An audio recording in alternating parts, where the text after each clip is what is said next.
Olá pessoal, como vocês estão? O meu nome é Joyce Rocha Teles, eu tenho 24 anos, sou aluna do 7º período do curso de História da Universidade Veiga de Almeida e na aula de hoje nós vamos fazer uma revisão para o Enem.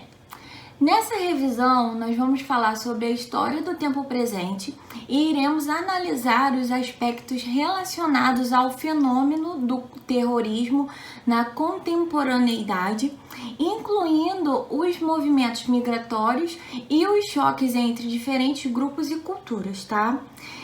Para a elaboração dessa aula, eu usei um artigo e 2 livros como fonte.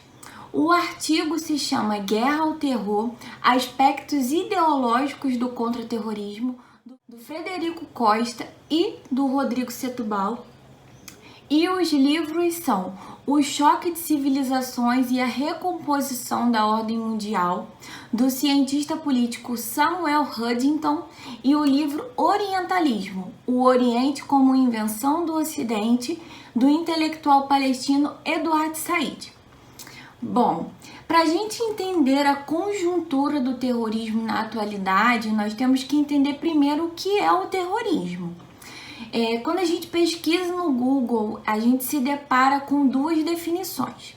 A primeira é que o terrorismo é um modo de impor a vontade pelo uso sistemático do terror, e a segunda é o emprego sistemático da violência para fins políticos, especialmente a prática de atentados e destruições por grupos cujo objetivo é a desorganização da sociedade existente e a tomada de poder. Partindo disso, a gente começa a nossa revisão, tá? Em estudos da psicologia, nós temos inúmeros autores que versam sobre a questão do eu e do outro. O que eu projeto no outro através de mim. Parece complicado, mas ao longo da aula a gente vai desmistificar algumas ideias que a gente carrega acerca do outro, acerca do terrorismo, tá? Acredito que hoje, no século XXI, é indissociável a questão do terrorismo e dos Estados Unidos. Desde o ataque das Torres Gêmeas em 11 de setembro de 2001, o país endureceu as suas leis com a entrada de estrangeiros em seu território, e agora ele tem como inimigo o Oriente. Eu quero deixar claro que toda vez que eu falar sobre um inimigo, eu classifico esse inimigo, eu ponho esse inimigo entre aspas, tá? No entanto, antes do Oriente ser enquadrado como inimigo dos Estados Unidos, ele possuía outro inimigo. Os Estados Unidos possuíam outro inimigo, que estava ao seu lado desde 1945. Que seria o socialismo da União Soviética após o final da Segunda Guerra Mundial. Falando assim, parece que eu estou falando lé concré, mas logo vocês vão conseguir associar tudo junto comigo, tá? Lembrando que a história ela não acontece só em determinado lugar e depois acontece em outro. A história ela é concomitante, ou seja, em cada lugar do mundo acontece uma questão específica, mas que no fim essas questões estão ligadas. Dito isso, vamos lá.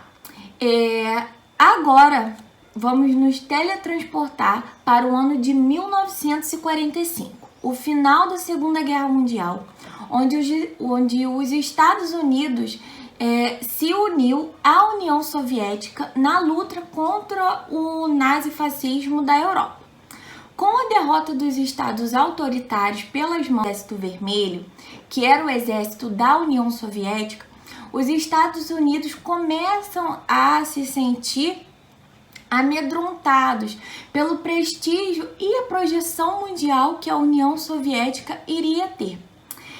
No entanto, como o seu território, o território dos Estados Unidos, não havia sofrido com os ataques da Segunda Guerra, com exceção de Pearl Harbor, ele estava em pleno estado de projeção mundial. Por conta da guerra, por conta da devastação, a Europa teria que começar a se reconstruir com a ajuda financeira dos Estados Unidos. E que há pouco tempo ele havia sofrido com uma crise. E essa crise ela é conhecida como a crise de 29, tá? É nesse contexto de final da Segunda Guerra que a gente tem início a chamada Guerra Fria, que foi uma guerra tecnológica e armamentista, no caso armas nucleares, tá? Entre os Estados Unidos e a União Soviética. Nesse momento, nesse contexto mundo, a gente tem uma polarização mundial entre o capitalismo norte-americano e o socialismo da URSS. Com medo de perder essa hegemonia financeira que vinha conquistando, os Estados Unidos idealizam então o socialismo como o inimigo número 1 da nação. Uma vez que, usando algumas prerrogativas pontuais, ele acabou criando no imaginário da população um cenário terrível se a democracia americana sofresse um golpe comunista. Mas que prerrogativas foram essas? Essas prerrogativas foram que o país se tornaria uma ditadura, que todos passariam fome, a população perderia seu emprego, que não haveria mais religião, que não haveria mais a propriedade privada, ou seja, eu não teria mais nada meu, seria tudo de todos. E aí acaba esbarrando esses preceitos essas características do socialismo acabariam se esbarrando com os conceitos básicos da sociedade norte-americana, que são noções da religião protestante e da propriedade privada, tá? Mexendo então nesse ethos fundador, nessa concepção da nação, nessa base que cria a sociedade, e o governo conseguiu então criar esse inimigo número 1, mexendo nessa base, tá? Ao mesmo tempo que se cria um inimigo comum, também se criou um sentimento de patriotismo, um sentimento de é o meu dever proteger o país de qualquer mal externo. E aí cabe citar que essa questão do inimigo comum da América, ela se estendeu também para a América Latina. E nesse impasse de defender a todo custo o nosso território do socialismo, foram implantadas ditaduras em toda a América Latina, no Brasil também, o que acaba sendo contraditório, né? Mas é aquilo, temos que defender nossa pátria, independente de como vamos fazer isso. Com o final da União Soviética em 1991, os norte-americanos não tinham mais um inimigo, e antes o que estava centralizado em um só, agora amplifica. Agora o inimigo é o outro que não sou eu. E aí a gente volta para o início da aula, onde falamos da questão da construção do outro através de mim. Como a sociedade norte-americana é extremamente patriarcal, religiosa, a gente pode dizer que até ela é xenofóbica, o inimigo agora é qualquer um. E aí, esse qualquer um é a mulher, é o gay, é o latino, é o negro e é o árabe, tá?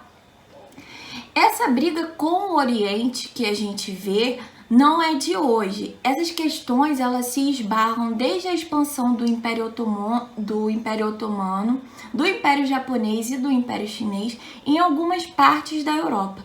E essa herança do Oriente ser o inimigo do Ocidente se veio para cá, para a América, com a colonização inglesa, né? A colonização norte-americana.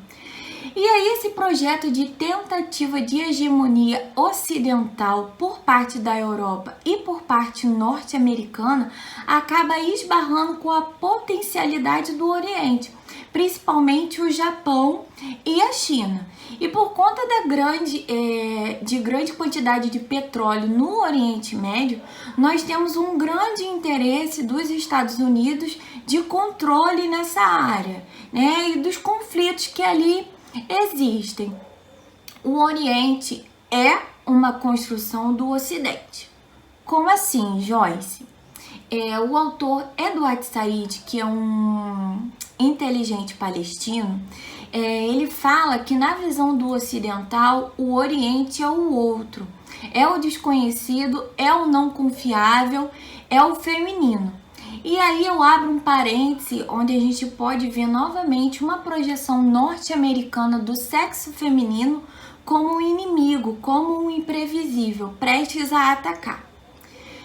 E aí fecha o parêntese, voltando, o Oriente é uma construção do Ocidente porque ele é o outro, não sou eu, é um ser que eu não conheço, que eu não tenho gerência sobre ele.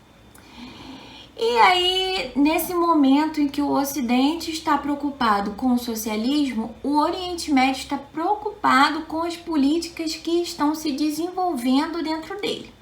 Lembra que a gente está em plena Guerra Fria, tá? E os grupos que estão surgindo por conta dessa briga interna do Oriente. E aí nós temos o conflito entre Israel e Palestina, ao qual os Estados Unidos sempre tentam estar presentes para que as decisões ocorridas entre esses dois sejam favoráveis para ele, tá?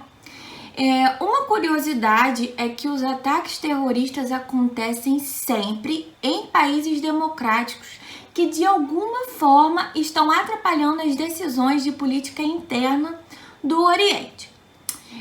Com certeza vocês já ouviram falar da Al-Qaeda e do Hamas nos noticiários. E aí, se você vai entender o contexto de criação desses grupos, você tem a criação do Hamas em 1997, num processo de retirada de forças israelenses da Palestina. Outro parêntese. Para quem não sabe, o contexto entre Israel e Palestina é basicamente Israel tomou o território da Palestina, expulsando os árabes e muçulmanos que viviam ali, porque eles acreditavam que o território era deles por direito religioso. É muito parecido com os Estados Unidos, que acreditavam no destino manifesto. Acreditavam que a América era o território separado por Deus para eles. E aí, fecha esse parêntese, e aí em 1996 nós temos também a criação da Al-Qaeda, na tentativa de retirar os Estados Unidos, retirar a influência dos Estados Unidos nas decisões, na política da Arábia Saudita. Ou seja, esses grupos ditos como terroristas não se criam sem motivos, eles não atacam pelo simples prazer de atacar. E aí, depois de toda essa explicação, a gente chega no ano de 2001, especificamente no ataque das Torres Gêmeas, tá? Tá vendo essa linha temporal que a gente está fazendo? Quando os Estados Unidos ele se vê atingido por esse outro, pelos terroristas. E aí, mais uma vez, há esse processo de criação do inimigo da nação. Esse processo de criação, ele acaba quando a União Soviética se desfaz em 1991, e aí não existe mais o socialismo como inimigo da nação. E aí os Estados Unidos precisam construir outro inimigo. E aí, mais uma vez, se dá esse processo de criação do inimigo e, novamente, um fortalecimento desse sentimento de patriotismo. E para ajudar vocês nessa interligação, eu queria indicar uma série que é a The Boys, da Amazon Prime, que ela vai mostrar muito bem esse contexto patriota, essa criação do inimigo comum e muitas das vezes essa criação ela se dá pela própria nação, impondo um medo à sociedade para que essa sociedade possa, como eu posso dizer, atender às demandas que esse governo propõe. Essa série ela satiriza o comportamento norte-americano perante a sociedade e personifica esse americano perfeito na figura do Capitão Pátria. Para fechar, então, essa revisão sobre as questões do terrorismo na contemporaneidade e o caso migratório, cabe falar sobre os refugiados sírios e palestinos. Eu pretendi demonstrar para vocês que às vezes a gente está tão afogado em exemplos ocidentais que a gente se fecha para o outro. Ao contrário do que a gente vê no contexto político, nós temos sim que nos importar. Os refugiados, eles não estão saindo dos seus países por quererem. Eles não querem sair de lá. Eles estão saindo porque eles não têm outra escolha. A questão da Palestina, eu já falei aqui. Essas pessoas, elas foram expulsas e elas não têm um território fixo, tá? Já dura há mais de 40 anos essa briga entre Israel e Palestina numa tentativa de criar um território palestino. E aí a gente vê a ONU se não intrometendo, mas assim, tentando ajudar. A gente vê muitos países do Ocidente também nesse contexto de Israel e Palestina. E aí há uma guerra no Oriente Médio e os maiores prejudicados são os habitantes de lá. Não somos nós que estamos em casa assistindo a televisão, tá?